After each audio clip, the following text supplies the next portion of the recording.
Alrighty, hello everyone. Thank you so much for joining us today for the HSQ at Gateway. We're so glad to be here for the second in this series of 4 concerts this semester, so we will be back in the springtime. And so excited to present this concert of Barber, Josquin, and some of our students. Alrighty, hello everyone. Hold on Thank just you a so second. much Hold on just for a joining second. us today for the HSQ. Sorry, I was getting some feedback there. Okay, yes. So, concert of Barber, Josquin, and also for the first time at a Gateway performance, presenting some of our students as well, which is very exciting um, for us. So I want to get started here by just asking our cellist, Philip, if he can just give us a quick little intro to the person Barber, the composer for the main piece on today's concert. If you could just tell us a little bit about him, that would be fantastic. Yeah, thanks, Gregory. Yeah, we hope you guys enjoyed that Barber piece. It's a real joy to play. Um, Barber, he was an American composer that lived basically throughout the large or big chunk of the 20th century.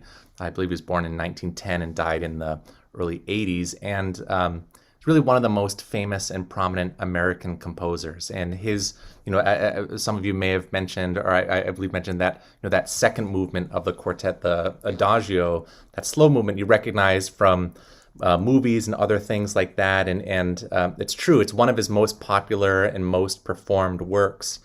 And people have arranged it and performed it in basically every different version imaginable, for choir, for string orchestra. I heard a 4 saxophone version once. But actually this in the string quartet is where the piece was originally born.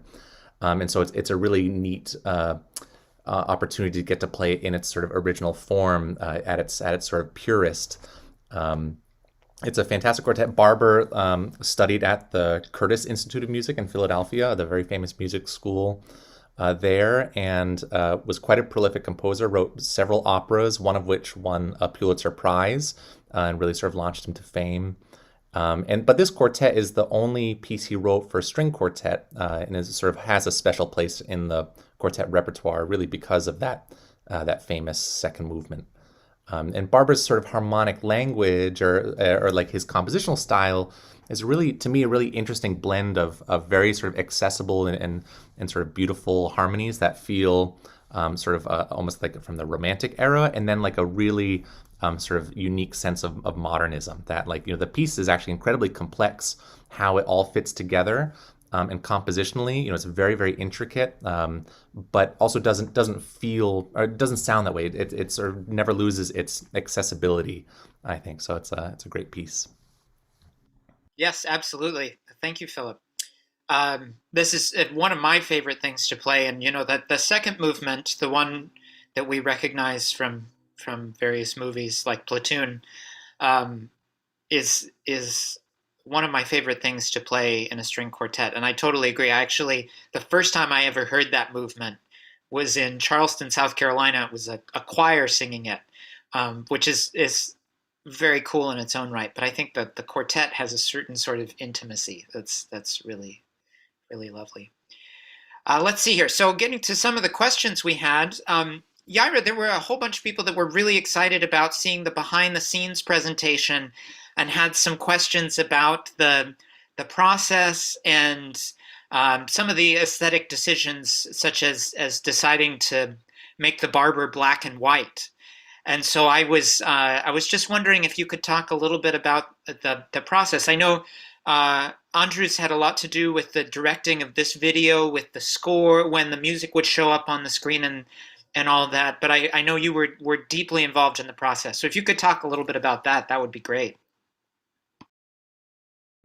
Sure, Gregory, thanks. So I don't really, I think the black and white decision was Mateusz's vision.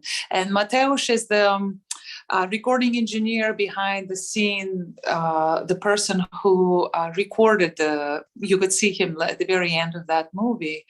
So he had this whole vision of like, oh, this would be really, really spectacular to let's turn this black and white. So that was his touch on that. So at some point, Andres and I, and Andres Labis is the pianist who works and plays with HSQ quite often, and also my husband. So during the pandemic, we had a lot of conversations about different projects, and he said that, oh, it would be so exciting to actually invite the listeners to the rehearsal process, because it's one thing to kind of sit and observe musicians talk, and you kind of understand, especially if you are somewhat familiar with terminology that we use. But he said it would be one step further to actually show the score and show the music and show all of these really intricate details that we get so obsessed over, and really tune our ears into during the rehearsal process. And so what you saw at the beginning was just a bit of invitation to our mindset while we were rehearsing. Of course, we can see the score when we were not when we were recording, because we all have our own parts, but definitely when we were putting the recording together during the editing process. And of course, all of us study the score and very familiar with each other's parts. So we thought it would be really exciting and inviting for the audience to actually go like inside of our rehearsal process. So that was the idea behind the little video. Thank you, Yaira. Yes, and actually we are in the process of putting together a recording right now that will be, we will be broadcasting our concert from last Saturday on a local radio station, WMNR. I believe it's going to be Sunday night, December 5th. I'll check that before we finish up here today and make sure that's correct. But you can hear us on the radio, and if you don't have an actual radio with a dial and all that, WMNR also streams, so you can look us up there. But I will look up that concert time. And while I'm looking that up, maybe if I can throw this question to Annalisa. Annalisa, Nicholas from the chat is asking what the general dress code for one of our performances is. And he says he'd love to see us perform in person, but doesn't want to show up looking like a fool. And I really doubt that's an issue. So, Annalisa, could you talk a little bit about that, and I'll look up this WMNR concert date. The most important part of our dress code this year is your mask and your vaccine card, because Music Haven is requiring masks and vaccinations for all of our concerts. And beyond that, I sometimes tell people they might feel comfortable a little dressy, like you're going out to a nice dinner, or some people go to church. You won't see any tuxedos, even on stage. There won't be any tuxedos or any bow ties. But generally, I feel good like with sort of a little dressy. And if you want to take advantage of it as an opportunity to get really dressy, sometimes we don't have a chance to bust those things out of the closet. So that's always an option as well. Our next concert at the Unitarian Society of New Haven and Hamden is December 11th. And that will feature a piece by living composer Nicholas Lel Benavides, and a really exciting piece by Black English composer Samuel Coleridge Taylor, named after Samuel Taylor Coleridge. That's the 5 fantasy pieces.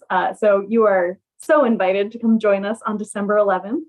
And then if you feel like being really casual and you're free today, we're playing at Union Station at 5 o'clock. So you can just wander in and hear a string quartet at Union Station from about 5 to 6. Thank you, Annalisa. Yes, we're very excited about that. Very excited to be playing at Union Station this afternoon. It's going to be a lot of really fun music, and hopefully we'll catch some people by surprise on the way into their commute. We had a question earlier in the chat that I'm kind of throw open to the floor here and see who wants to take it. Tim was asking how our rehearsal process and our concerts were affected by COVID over the course of the pandemic as a whole. Anybody feel feel like they want to take that one on? I just know it's a big question. Philip, you want to take that? Yeah, I'll talk a little bit about that. When I think early on in COVID, when it felt like the sort of facts and protocols were changing every day.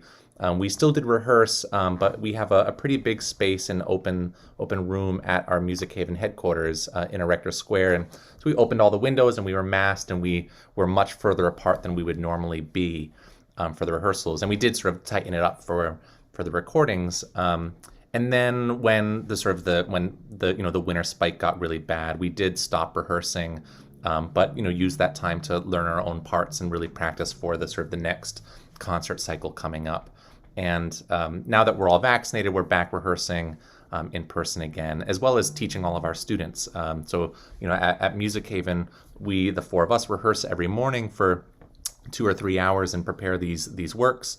And then as soon as after school hits around 2:30 p.m., we have, over the course of the week, 80 or 90 students that come to our headquarters for one-on-one lessons and chamber groups and theory classes and things like that. So that is all happening in person now, but masked and sort of smaller cohorts, and sort of still trying to be as smart and safe as we can about that.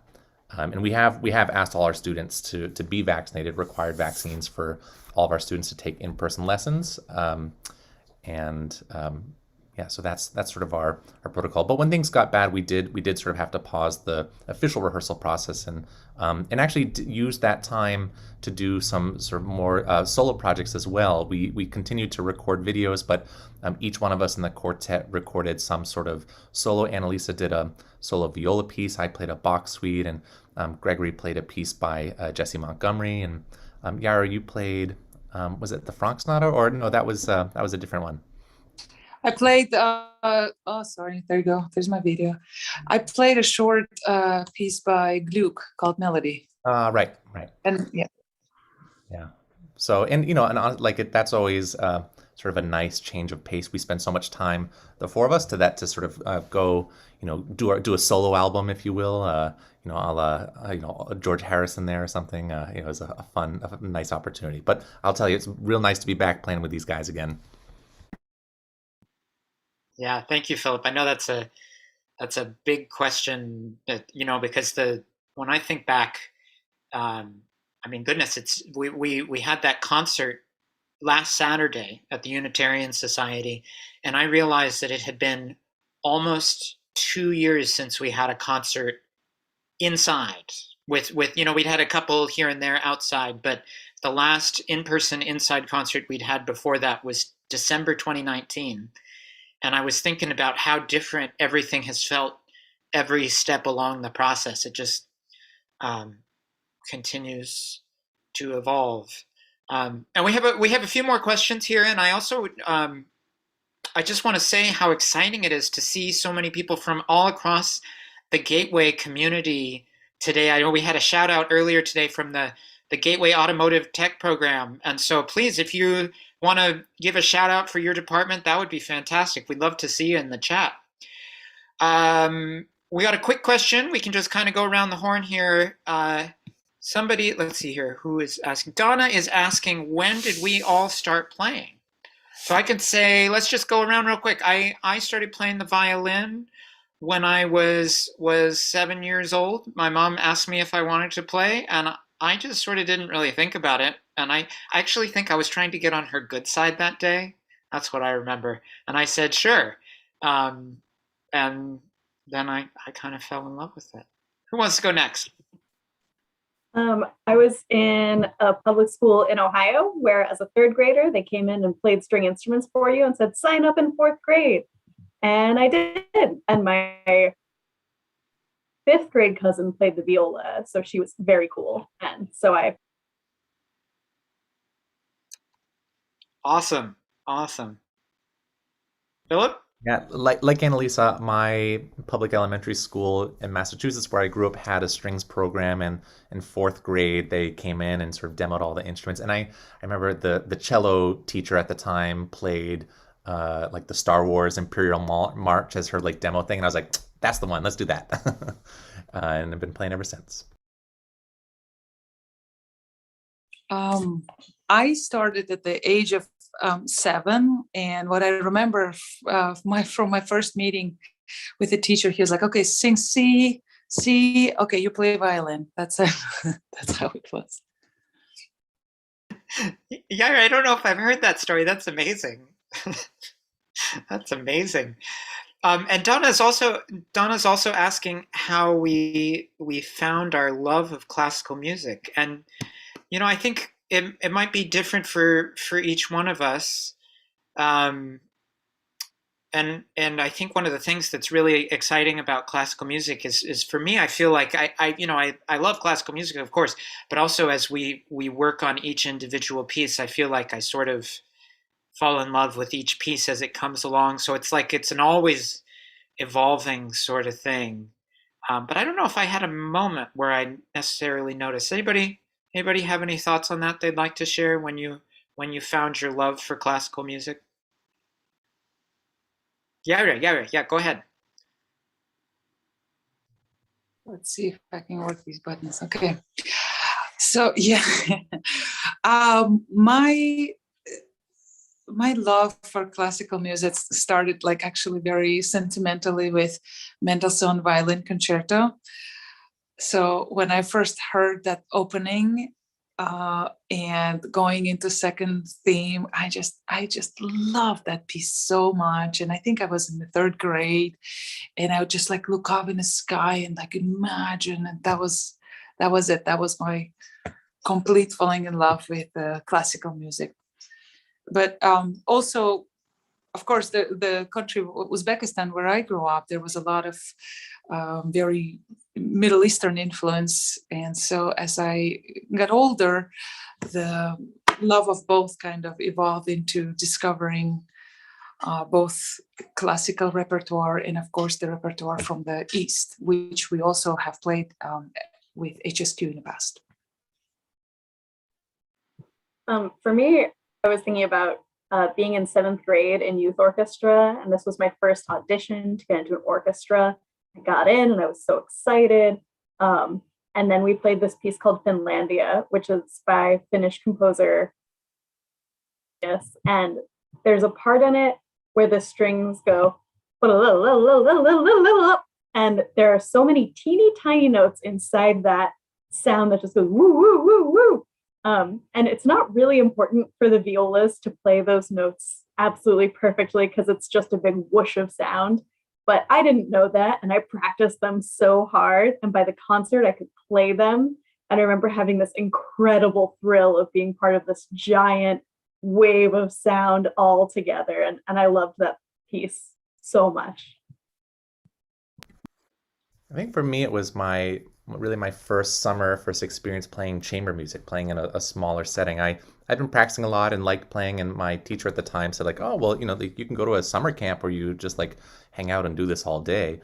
And I said like, "Okay," and I went, and I just absolutely loved it. I both the sort of the music summer camp experience of like being up in the mountains and the woods in Vermont, and then sort of the friendships that were formed, and so many composers, like you heard in that Barber tonight, I feel like really wrote some of their most special music for string quartet or for piano trio or for these small ensembles, and getting to sort of dive into those works. And I love playing in an orchestra too, and I had played in youth orchestras, and it was fun. But when you're in an orchestra, you're sort of one of 100, and being part of that big wall of sound is really a special thing. But getting to be in a quartet where like your personal musical choices are what shape the piece is a really unique thing, and that for me was like, this is it. Well, thank you all. That's always really fun to hear about. I did pop a couple of those mentioned pieces. Yaira mentioned the Mendelssohn Violin Concerto, and Annalisa mentioned Finlandia. Both of them are now linked in the chat. So if you're interested, you can go check them out and listen. And they're both fantastic pieces of music. Let's see here, a couple more here. Tim is asking whether we ever collaborate with Yale School of Music.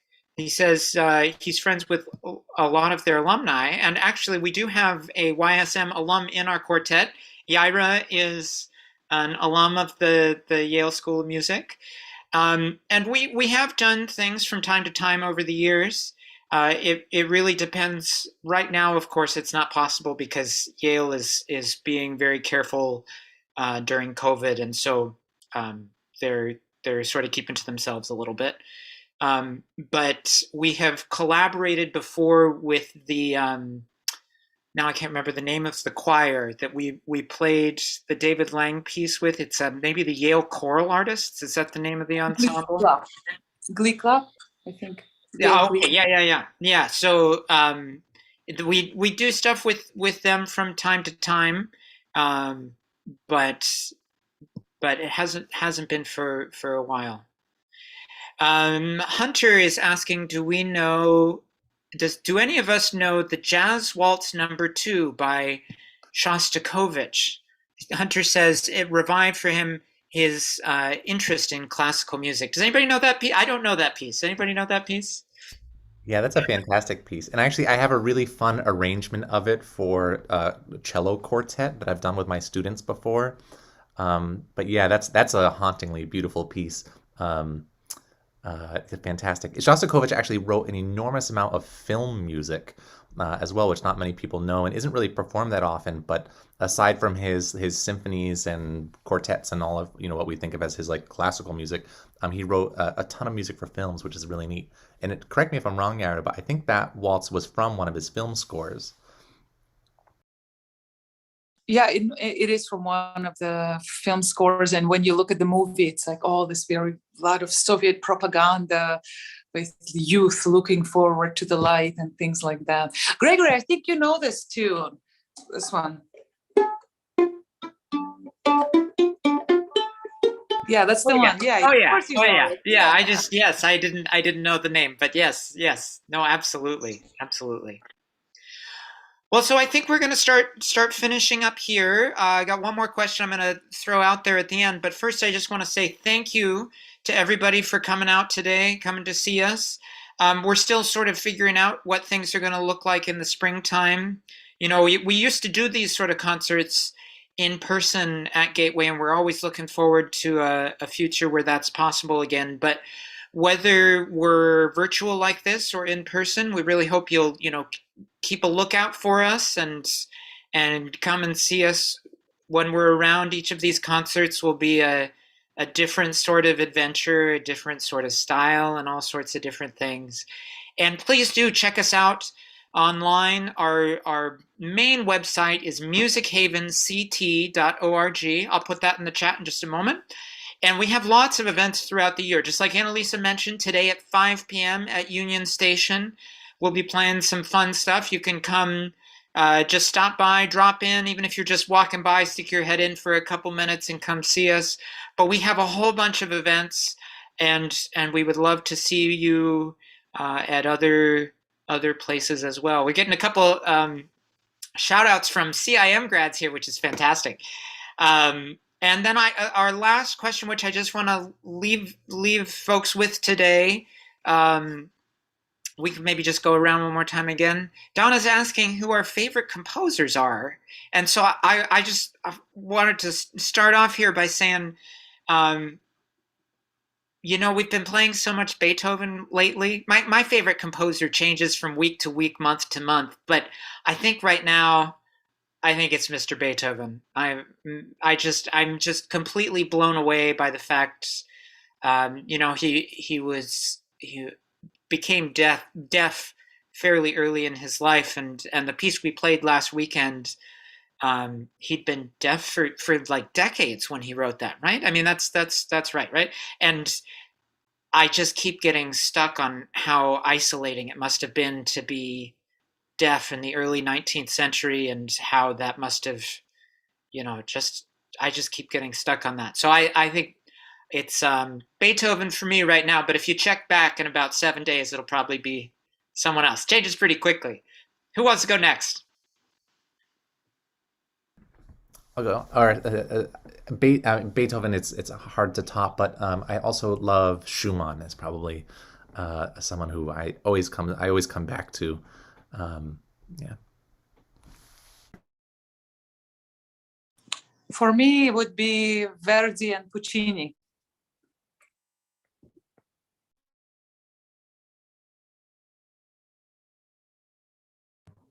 just like Gregory, it depends on the day. But today I'm feeling like Mahler. His symphonies have so much character and so much beauty, and when they take you to heaven, they really take you to heaven. Wonderful. Now I'm inspired to go listen to Schumann and all of it. Whoa, now I'm going to go listen and have a good afternoon. Well, thank you all again so much for coming. We can't wait to see you next time when we come to Gateway. And I hope you have a wonderful afternoon. And yeah, thanks for being a great audience. See you soon.